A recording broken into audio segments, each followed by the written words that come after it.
They gave me 4 options, and those options were: 1, do nothing and just let both babies just die, because that's what would happen. 2, I could have an abortion. And then the other 2 options were amnio reduction and fetal surgery. And after discussing with the doctor, she went over the amnio reduction and the fetal surgery. And after we went over both of those in detail, I knew then that I wanted to try to have the surgery. I felt like it would be beneficial in my situation. I was confident. I was really confident because I had sat down and talked with the surgeons, and I was just hoping that it would be a good outcome. I was hoping that we would be able to reverse what was going on with the donor baby, the smaller baby, and I was hopeful.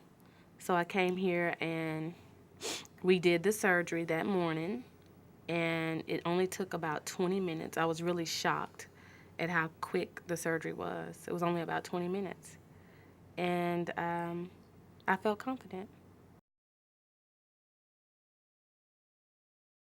After the surgery, I stayed on the labor and delivery unit. I was monitored really closely for signs of preterm labor, and they did ultrasounds about every 4 to 6 hours maybe to check to make sure the babies were doing okay. So I stayed here for a day. In the hospital, I stayed for a day, and then after I left, I was scheduled for weekly ultrasounds.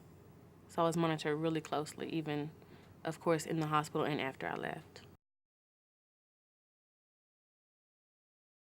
When I left the hospital, I knew that the babies were doing okay. So when I went home and knew that I had to come back for weekly ultrasounds, I was okay with that.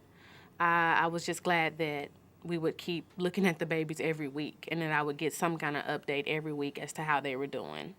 So I came back weekly. We had ultrasounds. We looked at the blood flow, the heart.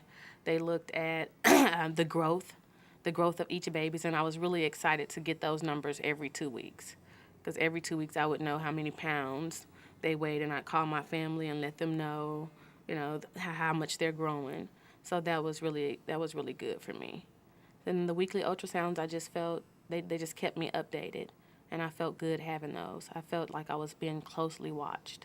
So I felt really comfortable having those ultrasounds. Even if I were at home and I didn't feel so good, I knew that, okay, well, I'll get an ultrasound Monday, and we'll see how the babies are doing. I lasted to 34 weeks, and I was really, really happy that I lasted that long. In this pregnancy, my goal was 28 weeks. I didn't even think I would make it that far. So to last 34 weeks, I was just really, really happy to make it that far. I end up delivering because of had an ultrasound, and during that ultrasound, the growth of one of my babies had stunted basically. He was no longer growing anymore, and we decided that it was time to go ahead and deliver. And I was 34 weeks, and I was perfectly fine with that.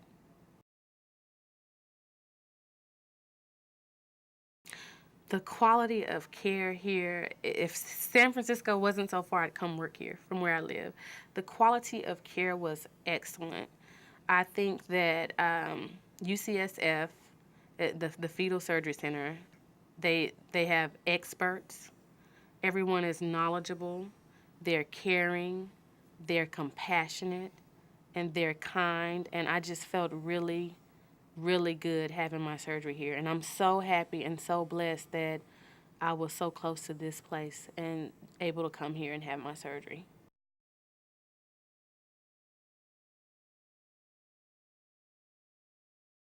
First thing I would say to a mother that found out that they were diagnosed with TTTS is there is hope. There is hope. The surgery works. It can work. Um, and just to know that there's hope and there are good outcomes. There are really good outcomes. My babies did well. Of course, we did find out early. At 18 weeks, I found out.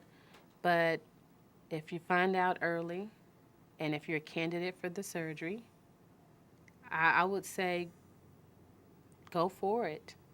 There's hope. I know that all outcomes may not be good, but I believe in this surgery. And I do want people to know that there is hope.